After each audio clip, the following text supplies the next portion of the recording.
하나님 아버지, 저희의 아픔과 고난을 아시는 주님, 오늘도 저희와 함께 하시며 저희의 부르짖음에 귀 기울여 주옵소서. 절망 가운데서도 소망을 품게 하시고 주님만이 참된 구원자이심을 깨닫게 하옵소서. 저희로 하여금 단지 개인의 평안과 복만을 구하지 않게 하시고 주변에 잃어버린 영혼들을 향한 주님의 마음을 품게 하옵소서.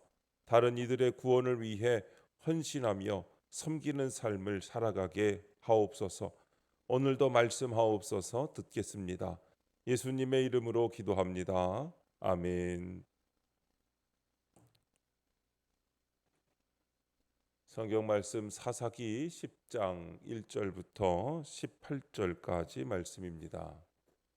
주신 말씀을 우리 다 함께 한 목소리로 읽겠습니다. 아비멜렉의 뒤를 이어서 이사갈 사람 도도의 손자 부하의 아들 돌라가 일어나서 이스라엘을 구원하니라.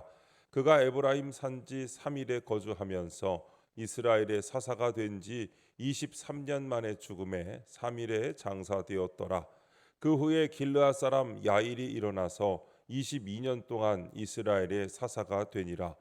그에게 아들 30명이 있어 어린 나귀 30을 탔고 성읍 30을 가졌는데 그 성읍들은 길르앗 땅에 있고 오늘까지 하봇 야일이라 부르더라. 야일이 죽음에 가몬에 장사되었더라. 이스라엘 자손이 다시 여호와의 목전에 악을 행하여 바알들과 아스다롯과 아람의 신들과 시돈의 신들과 모압의 신들과 암몬 자손의 신들과 블레셋 사람들의 신들을 섬기고 여호와를 버리고 그를 섬기지 아니하므로 여호와께서 이스라엘에게 진노하사 블레셋 사람들의 손과 암몬 자손의 손에 그들을 파심해 그 해에 그들이 요단강 저쪽 길르앗에 있는 아모리 족속의 땅에 있는 모든 이스라엘 자손을 쳤으며 18해 동안 억압하였더라. 암몬 자손이 또 요단을 건너서 유다와 베냐민과 에브라임 족속과 싸움으로 이스라엘의 곤고가 심하였더라.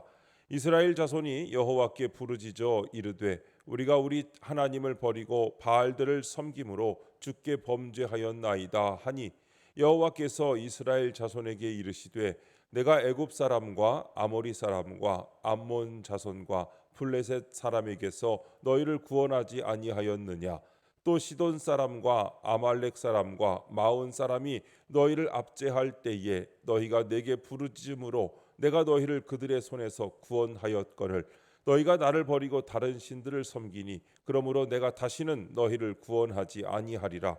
가서 너희가 택한 신들에게 부르짖어 너희의 환난 때에 그들이 너희를 구원하게 하라 하신지라.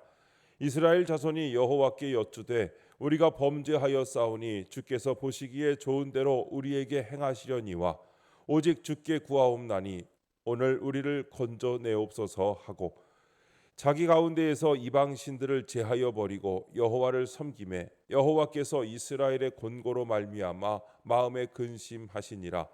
그때에 암몬 자손이 모여서 길르앗의 진을 쳤으므로 이스라엘 자손도 모여서 미스바의 진을 치고 길르앗 백성과 방백들이 서로 이르되 누가 먼저 나가서 암몬 자손과 싸움을 시작하랴.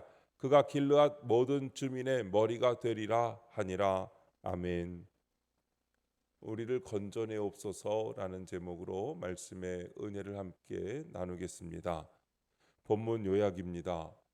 아비멜렉의 뒤를 이어 돌라와 야일이 이스라엘의 사사가 됩니다. 이스라엘 백성이 다시 여호와의 목전에 악을 행하자 이방 나라의 억압을 받습니다. 이에 이스라엘 백성은 여호와께 부르짖고 하나님은 그들의 고통을 보시며 근심하십니다. 첫 번째, 이스라엘을 구원하니라 1절부터 5절입니다. 사사 돌라는 이스라엘을 구원하고 에브라임에 3일에 거주하다가 23년 만에 죽습니다. 그 다음 사사인 야일은 아들 30명, 어린 나귀 30마리에 성읍도 30개나 있는 부자였습니다. 그가 다스리던 성읍들도 그의 이름을 따서 하봇 야일이라고 지어집니다. 각자 인생의 모양과 시간은 달라도 목적은 구원입니다. 하나님이 지금 나를 이 자리에 세우신 것도 오직 구원 때문입니다. 이런 믿음의 관점이 영적 후사에게 남겨줄 진정한 유산입니다. 적용 질문입니다. 나에게 유익이 되지 않아도 내가 구원을 위해 섬겨야 할 사람은 누구입니까?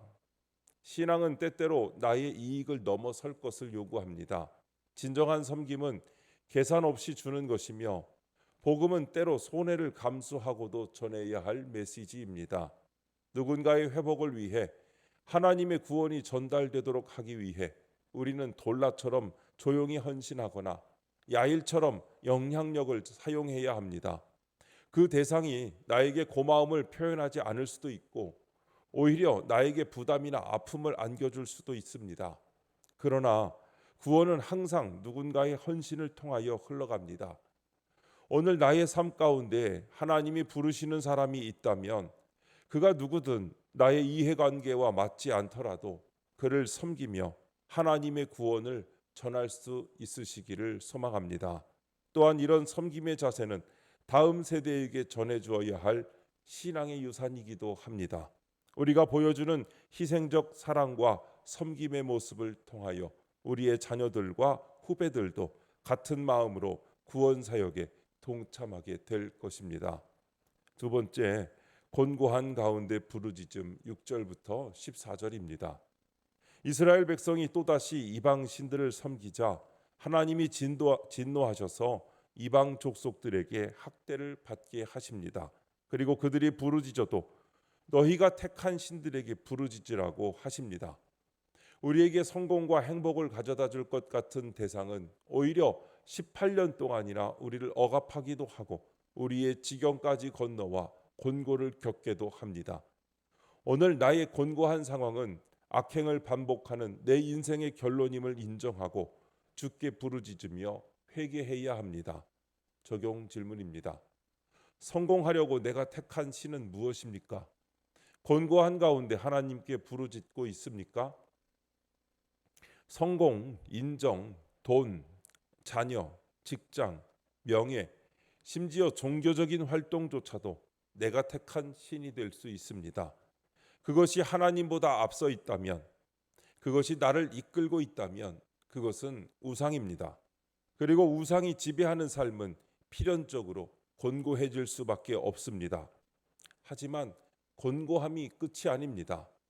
오히려 은혜의 시작점이 될 수 있습니다. 왜냐하면 진짜 회개는 고통 가운데서 시작되기 때문입니다. 진심으로 부르짖고 삶의 방향을 돌이키는 자리에서 하나님은 다시금 응답하십니다. 우리가 겸손히 자신을 낮추고 내가 만든 신들을 내려놓으며 하나님만을 바라볼 때 그분은 다시금 우리를 향하여 얼굴을 드십니다. 지금 여러분이 곤고함 가운데 있다면 그것은 하나님의 거절이 아니라 초청인 것을 알아야 합니다. 하나님 없는 성공이 얼마나 허망한지를 깨닫게 하시려는 은혜의 손길입니다. 오늘 나를 억압하던 신들을 내어버리고 하나님께 마음을 쏟아 부르짖어야 합니다. 더 이상 형식적인 신앙이 아니라 전 존재를 드리는 회개의 자리로 나아가야 합니다. 그리고 진정한 회복은 오직 하나님께만 있다는 사실을 다시 고백해야 합니다. 세 번째, 우리가 범죄하여 싸우니 15절부터 18절입니다. 여호와 목전에 악을 행한 이스라엘 백성은 이제 하나님이 보시기에 좋은 대로 자신들에게 행하시기를 간구합니다. 그러자 하나님이 그들의 곤고함을 돌아보시고 마음에 근심하십니다. 하나님은 나의 곤고함에 무관심한 분이 아니십니다. 세상 성공과 화려함만 따르는 나의 죄를 회개할 때 나보다 더 나를 위해 근심하시는 하나님을 만날 수 있습니다. 그럴 때 나 또한 다른 사람의 구원을 위해 애통해하며 근심하게 됩니다. 적용 질문입니다. 지금 당장 내가 제하여 버려야 할 이방신은 무엇입니까? 요즘 나는 누구의 구원을 위해 근심하고 있습니까? 나를 화려하게 만들고 성공으로 이끄는 듯하지만 결국 하나님과의 관계를 흐리게 만드는 이방신들이 있습니다. 눈에 보이는 성공, 타인의 인정, 편안한 삶, 나만의 안전지대, 이 모든 것들이 하나님보다 앞서 있다면 그것은 내가 지금 당장 제거해야 할 우상입니다. 그것들은 하나님의 자리에 앉아서 나를 지배합니다. 지금 바로 회개의 결단으로 그 자리를 비우셔야 합니다. 회개는 단지 잘못을 말하는 것이 아니라 하나님 아닌 것들을 떨쳐내는 결단이며 그 자리에 하나님을 다시 모시는 변화입니다. 그리고 회개는 내 문제를 넘어서 다른 영혼의 구원을 위해 근심하는 삶으로 이어집니다. 자녀의 영혼을 위해, 믿지 않는 가족과 친구를 위해, 신앙에서 멀어진 이웃을 위해 그들의 구원을 놓고 하나님 앞에 눈물을 흘리는 사람, 그 사람이 바로 하나님의 마음을 닮은 사람입니다. 하나님은 여전히 우리의 고통에 근심하시고 회개하는 자를 향해 얼굴을 드시는 분이십니다. 진정한 회개는 회복의 시작이며 하나님 마음을 품은 자를 통해 다시 구원의 역사는 이어집니다. 오늘 우리의 삶을 통해서 각자 모양대로 처지대로 하나님의 구원을 전하며 살아가고 또한 우리의 삶 가운데 하나님보다 더 귀하게 여기는 것이 있다면 우상인 것으로 깨닫고 내려놓으며 진정한 회개를 통하여 주님이 기뻐하시는 삶을 살아가는 저와 여러분의 삶이 되시기를 주님의 이름으로 축원합니다. 기도하겠습니다. 하나님 아버지, 세상 성공과 행복만 추구하며 살던 저에게 돌이킬 기회를 주시니 감사합니다. 그럼에도 여호와의 목전에 반복해서 악을 행하는 저희를 용서해 주옵소서. 억압받고 곤고한 가운데 주께 부르짖을 때 저희의 죄를 보며 회개하게 하시고 구원 때문에 애통하게 하옵소서. 주님, 이 시간 주님께 기도드리는 성도의 기도 가운데 함께하여 주시옵시고 주님의 세미한 음성을 들려주시며 그 선하신 손길로 붙들어 주시옵소서. 우리 주 예수님의 이름으로 기도드립니다. 아멘.